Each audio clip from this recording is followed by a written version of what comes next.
Welcome back, mamas, to another episode of Dear Mama, Purpose, Paid, and Peace. I'm your host, Kiosha Henson, and today's episode is a special episode.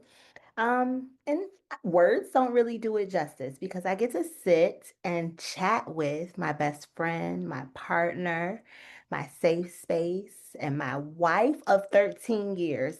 Now, her story is so powerful. Her resilience is unmatched. And obviously, her becoming and who she is has shaped our family. It has impacted the woman I am, the mother I am. And I think that it would be selfish of me, since she is a mother as well, not to share her story with mothers that could resonate with her. So this episode is really about identity and survival. It's about healing and motherhood. And it's really about the kind of love you grow into, right? It's not the kind of love that was just handed to you. It's not the kind of love that you were taught. So I want you mamas to breathe and settle in. You're about to witness a journey that proves becoming love is a journey and it's not a destination. Okay. Okay, boo. Let's get into it. So I know parts of your story intimately, right? And I know parts of your story just based on the woman that you have become and the mother that you have become. So let's talk about who you were before the titles, before motherhood, before you were my wife, before you were a mom. Who was that little girl and who do you remember her being? So thank you for having me here. I truly appreciate you understanding my path and my growth to want me to have this safe space with you. So thank you for that. Who was I before the mother, the wife, the career? I would say that I was a young girl that was lost, confused, in fight or flight mode, just really trying to find my way, trying to find my purpose in this life, not fully understanding the way, the world works, what was good, what was bad, just really going with the flow. Some days were good days. I may have thought that this is the way that I should have went. And then other days was, oh, I shouldn't have went that way. Let's create it this way. So it was truly a learning process and just really growing in the moment. That's valid. That's valid. So I know you spent some time in foster care, and I truly believe that you've carried some things that most children should never have to experience. But when going through certain things and when being a child, and like you said, you were confused, what made you want to keep going, even when things seemed so difficult and hard? I think when people go through like one person can go through the same thing that another person can go through, and their reaction can be different, or the way that they process trauma could be different. But I don't know why God chose me to think differently, why He chose me to not be stagnant and be stuck in the trauma, because it's easy for me to be stuck and say, oh, what I saw or what I was used to, that I could do it too, because maybe those people have made it and that's what life looked like for them to be happy. But I saw something different. I didn't want to go down the same path. I wanted to stop the generation, curses. So when I was younger, I was baptized, but I was baptized based off of what other people wanted it to be. So when I got older, and I understood, God and the sacrifices that He made and what He wanted us to do. And that was the first time in my life that I said, oh, I'm making this decision because I want to do it and I understand the whole concept and I have full control. That was the first time that I had control over my own life. And I said, I'm getting baptized because I want to be baptized. And in that moment, I said, I can continue to make these sacrifices. I can continue to have control over my life. And even though I was in foster care, I still wanted to show that I can still have control. I love that. And I think that that's important. A lot of times, moms, that's what we fight for. We fight for that control. And of course, as young girls, as young children, that's what we're fighting for most of the time, too, is to be in control. So I think that it is valid and it is positive and it is very inspiring that you chose the path of being in control of the positivity of your life instead of being in control of being the victim or maybe being in control of feeling like you have to be stuck. You chose a different path, and I think that that is very commendable. I believe that healing is a decision. It's something that you have to decide that you're going to take that step and do. What made you start that healing journey, and what kind of tools did you use for healing? I don't want, the listeners to get confused what I'm trying to say. But as a young girl, most people, they want their mother. And, most girls want their father too.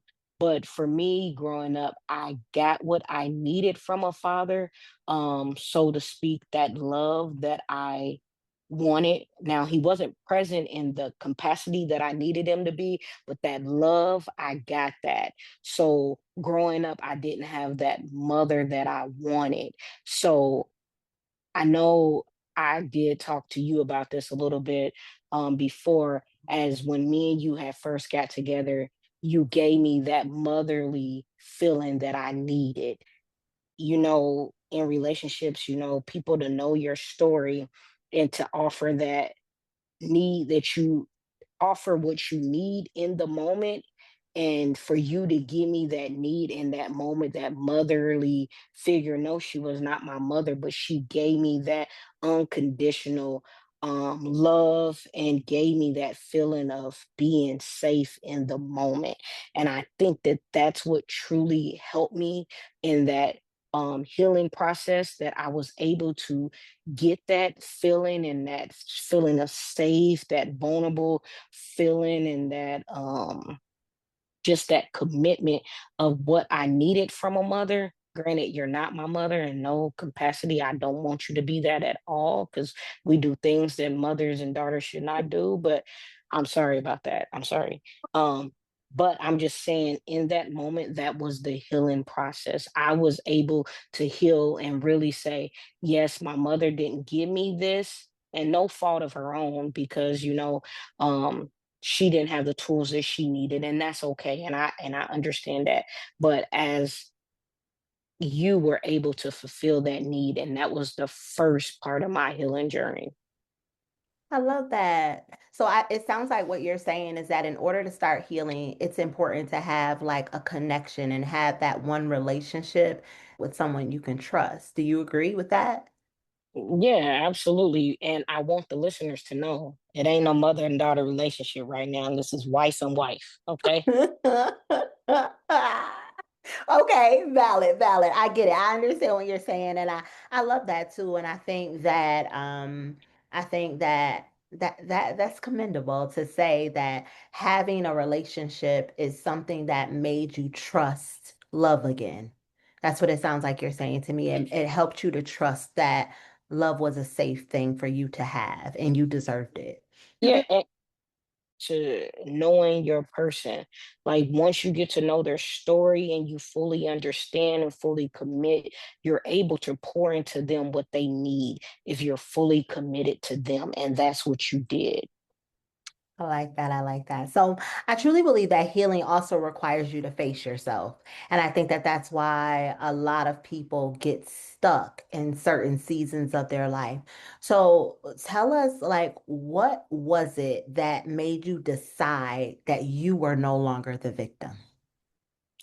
I think counseling, counseling and really understanding the true process. Like, we can point the finger at people all day, but when you come to the realization to understand and really know, addiction is a true illness, mental health is an illness, and maybe this person just didn't get the tools that they needed to be this mother, to be this father, to be this brother, to be this sister, to be that person in your life. Maybe they didn't have the full tools. And once I really understood that, that made me not be the victim anymore. Because, to be honest, did they do the stuff to me intentionally? No, they did Mm, not. They just didn't have the tools, or were able to express it, or give me, they weren't able to give me what I needed. So I'm mm. no longer the victim. I need to go out and reach for, and try to get connections and get those things that I need. Now it's time for me to do it. And I can't sit in that moment and have um, throw things at other people for not giving me what I need because they didn't have it to give. So now I have to give those things to me that I need, and I have to put myself in different situations in order to get those things that I need.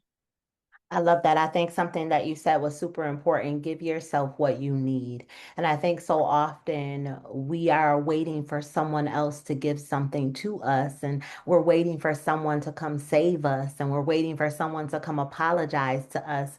So that's you versus you. And so it's about you finding what you need to be whole. I think that that was very important for you to say. One of the most beautiful things that I think about your healing journey is that it didn't make you hard.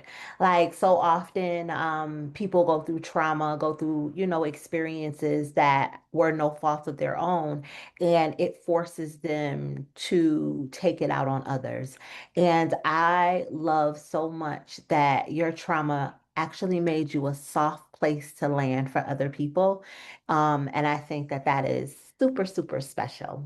So let's get into motherhood and redefining motherhood. I mean, because as a gay Black woman, I know you didn't grow up seeing any versions of mothers that looked like you. What made you still want to become a mama, anyways? I wanted to show that I could do it. First of all, most people thought that I would never have a child, but I wanted to have that full feeling to understand fully, can I give another human being the best life possible? Can I pour into him the love? Can I pour into him the tools that he needs to be successful? Can I do that and know that he's going to be out there and make the right choices in life? Granted, there's no rule book to being a mother. I can give him all the tools, but he has to do what he needs to do with those tools and be successful in life. So when I look at that, my mother gave me the best that she could and the best that she had. And granted, yes, she wanted me to be successful, but she gave me all that she had to give. So when I look at King, I'm giving him the best that I have to give. And I'm interpreting that he's going to make the right choices and the right decisions. I fully wanted to feel what my mother felt with the tools that she had to give. Granted, this is 2025 and there's social media and there's Google, and I have other opportunities to give um, King the tools that he needs to succeed in life, but will he use those tools that I'm giving? I love that. And for the listeners that don't know, we share a 8-year-old. So that is who she is referring to. King is our 8-year-old.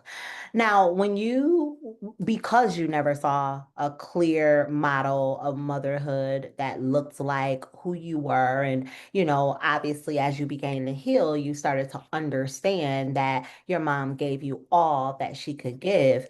But did you ever worry that maybe you would not be able to show your child love because of what you didn't have? No, I don't think that I felt that way at all because, growing up there was, French Prince of Bel-Air, The Cosby Show. I Like love that. you take the gay out of it and just put it as a woman. These women had, professional jobs and they still show love to their kids. So even though it wasn't in my home, I was able to see professional Black women giving love to their family. So it was never a doubt in my mind that I couldn't do it because on TV shows I saw it. So I knew that it could be something that could be true. And I love that you used the tools you had to see other opportunities for you. But I think sometimes, we look at the television and think it's not real life. And I think that it's commendable that instead you use the television to dream of the things that maybe you've never seen. And I mean, that's NLP at its finest. That's how you fake it until you make it. And I think as a young girl, you didn't even know that you were dreaming and creating the life of your dreams just by watching TV. I love that. I truly, truly love that. And I love too that you didn't copy what you saw.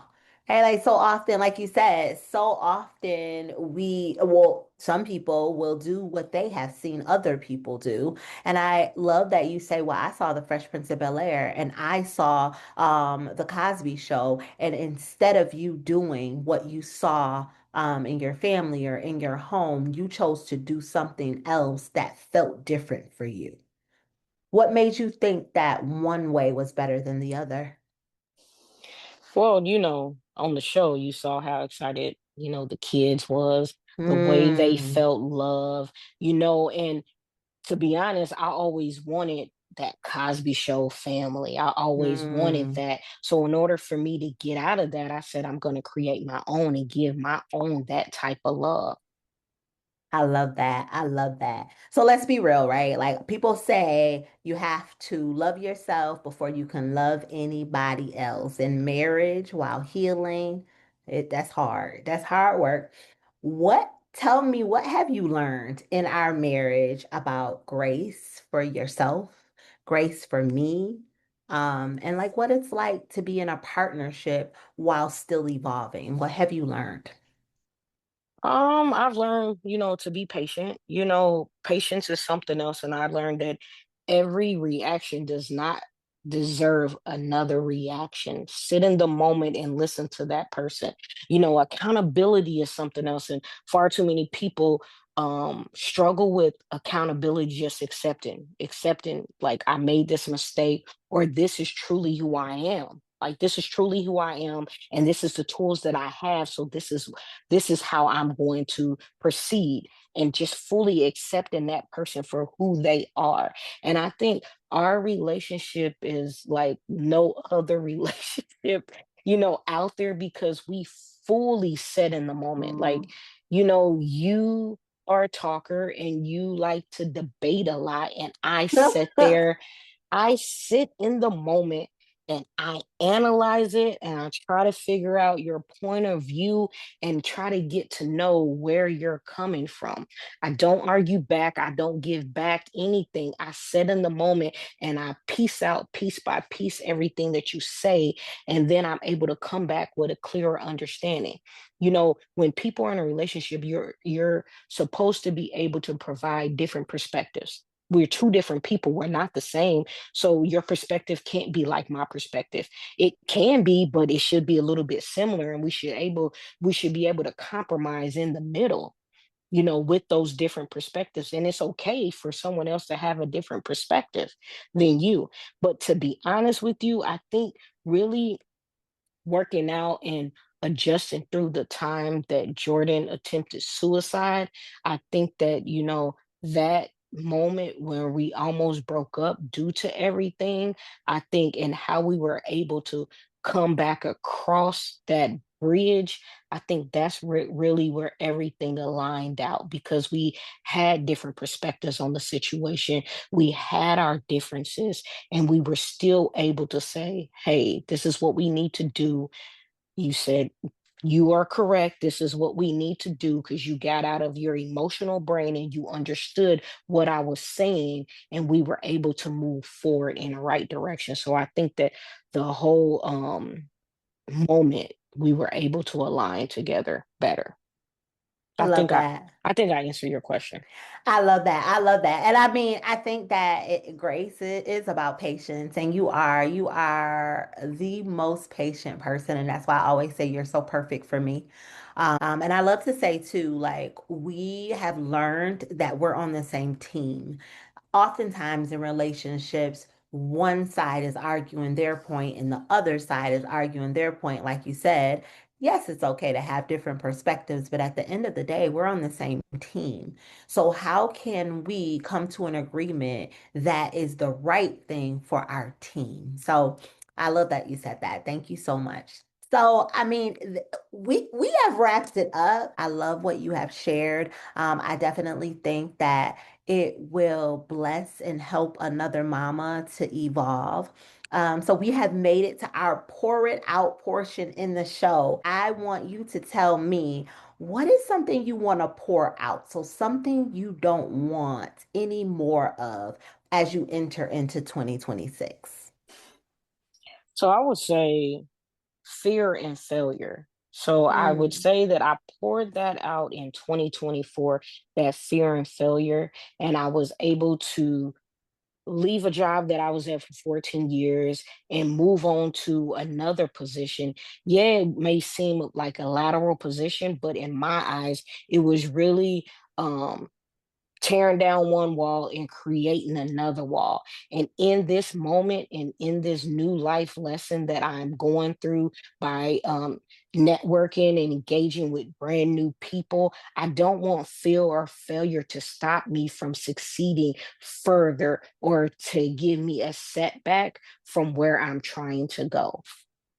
I love that because I think fear can definitely hold us back, and being afraid of failure is definitely something that keeps so many people stuck. What's something you want to pour into? So, what is something you want more of in 2026? Well, we can all have more love, I want more love. I From want who? from just everybody. Oh, I want more love. I want more engagement. I want more networking opportunities. I really want my voice to be heard to really support other people. Like other people, not even like me, a lesbian Black woman, but just other women in general that may be struggling with their childhood trauma, that are stuck and stagnant in ways that they cannot move from that situation.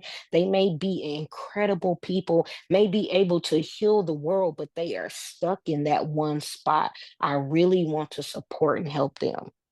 I love that. I love that. And I can't wait to see how you achieve those goals because I know that you will. If there is a mama that resonates with my wife and my best friend and my everything, where can they find you at? What is your social media handles if they want to connect with you? My name on Facebook is Waikisha Henson. If you would like to email me, my email is wmhinson17 So if you have resonated with Waikisha's story, connect with her on Facebook at Waikisha Henson, or you can send her an email because she already told y'all she want more love for 2020. She is open for new connections. She is open for new friendships, and I love that. Is there anything else you want to share before we close up the show today? I just want to say, live life to the fullest. You only get one life, and please live it. Don't let one moment pass by. That what if should be, I'm doing this. I love it. Thank you. We've made it to our Dear Mama portion in the show. This is the portion where this love letter is directly to you, Mama, to the mama that has resonated with this interview today, to the mama that has felt something in this interview today, to the mama who sees herself in our guest today. This love letter is for you. Dear Mama, you didn't grow up with the kind of love you needed, but you became the woman who could give it. You didn't have the blueprint, but you built a life rooted in truth, joy, and softness. You survived what tried to silence you, and still, you learned how to love without fear. You became love, and that will always be enough. Our affirmations for this episode are: I am worthy of the love I give and the love I receive. My healing expands the love within my marriage, my motherhood, and myself. I am becoming a version of me that my younger self dreamed of. And our journal prompt is: which part of my younger self still needs reassurance that love is safe? Let me say that one again. Which part of my younger self still needs reassurance that love is safe? I want to say thank you again